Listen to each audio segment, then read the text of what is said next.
quand j'étais faire mes courses, je voyais des gens qui étaient ensemble, un gars qui était avec plein de meufs.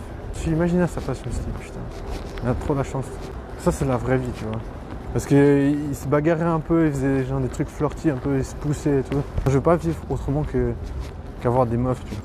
Autrement c'est pas la vie. Du coup, j'essaie de trouver des moyens qui sont possibles de mettre en place. Personne ne va t'aider de toute façon. Personnellement, j'adhère pas à cette image dans laquelle les gens ils essaient de me placer. Ils essaient de me coller une image qui me correspond pas.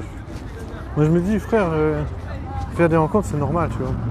Je me dis s'ils essaient de me faire passer pour la personne qui est complètement tarée, mais je veux pas me mêler à ça en fait. Personne se soucie de qu'est-ce que tu as besoin, ça veut dire c'est ça. La réponse à ça, ça veut dire on s'en fout de ce que tu as besoin. Tu vois, je me dis pourquoi je traînerais avec des gens qu'on en a rien à foutre, tu vois. Je veux dire, moi je pense pas manquer de respect aux gens, tu vois. Je dois avouer, il y a 2-3 meufs que j'ai vues, elles avaient quand même un peu un flow. Je me suis dit, c'est quand même beau la vie. Je sais ce que c'est vraiment difficile de parler aux meufs, franchement. Je dis, combien de fois je me suis dit c'est pas possible de faire ça. Une fois je me suis dit mec, c'est impossible. Mais après, je me dis, j'ai quand même rencontré beaucoup de femmes. Grâce à ça, je me dis, frère, c'est quand même un plus.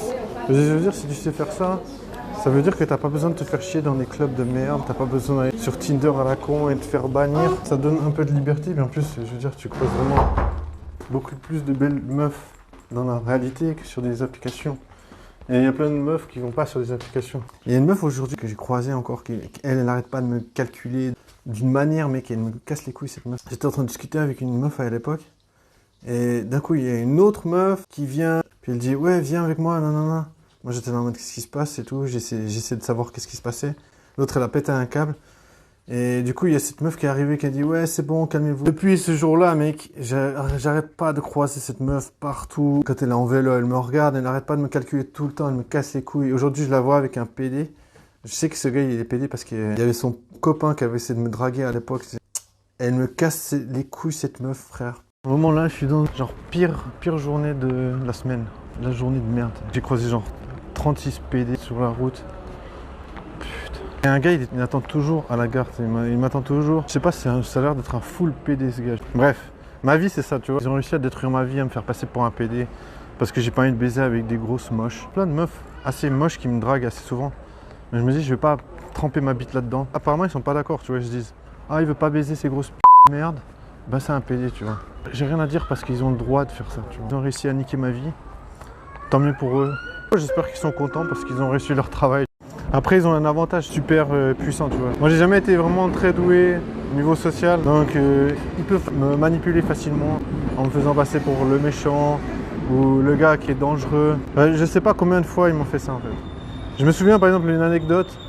Une fois, je plaisantais avec des gars. C'était vraiment une blague. C'était vraiment une blague de merde. Tu sais, je me dis, blague de merde, que j'ai entendu ça 50 000 fois. Ces gars, ils avaient été dire à la police, ouais... il a raconté ça, machin. Les flics, ils m'avaient parlé de cette histoire, ils m'ont dit « Ouais, vous avez parlé de GHB. » Bien sûr, c'est une blague de merde, on va rien dire là-dessus. En plus, c'est très bien qu'il y a plein de meufs qui ont eu ce genre de problème. J'ai vu te régler le problème, je paie pas de verre aux meufs. C'est ce que j'avais dit aux flics d'ailleurs, parce qu'ils m'avaient dit « Ouais, paraît que vous parliez de mettre du GHB dans les verres des meufs. » Alors que c'était genre vraiment une blague de merde. Et après, avec cette histoire-là, j'ai pu reparler à ce groupe de personnes avec qui je traînais. Ils restaient dans un bar. Et lors de la fermeture, ils commençaient à boire. Moi, j'étais resté avec eux plusieurs fois parce que je me disais, bon, ils sont cool, ça pourrait être des potes. Et puis on discutait, on rigolait, on faisait des blagues. Et cette blague que j'ai faite, sur une blague de merde, mais ils ont été de la dire à la police, mec. Quand tu vis un truc comme ça, tu te dis, ok, tu fais confiance à des gens et ils te foutent dans la merde, en fait. C'est pas un élément qui va te mettre dans une merde profonde, mais c'est juste, ça entache ta réputation à chaque fois. Parce que après, tu vois, ça fait circuler des rumeurs et tout. Tu peux ne pas te défendre contre ça et laisser courir les rumeurs. Ce que j'ai toujours fait en fait. Mais le problème c'est que les gens ils s'associent. Et je vois très bien qu'il y a plein de gens qui s'associent en mode ouais mec, tu parles pas à cette personne, tu vois. Genre, je sais pas combien de fois, j'étais en train de parler avec une meuf. D'un coup, il y a une meuf qui débarque de nulle part quand je suis en boîte. Elle dit parle pas avec ce gars. Genre, tu vois, genre, je sais pas combien de fois ça m'est arrivé ça, tu vois. Genre juste parce qu'ils font courir des rumeurs, tu te retrouves sur le cul. Les gens ils créent le terrain hostile, tu vois. Genre, chaque fois que je suis à Fribourg, mec, il n'y a jamais une personne qui va dire ouais salut frérot et tout. Genre c'est vraiment un terrain hostile. T'es là, tu sais que les gens ils te regardent, ils sont là, ils te voient de loin. S'ils veulent me traiter comme un criminel, mec, ils font ce qu'ils veulent. Hein. Je veux dire, ils ont pas de preuves, ils se basent sur ce qui sort de leur cul, mec. Voilà.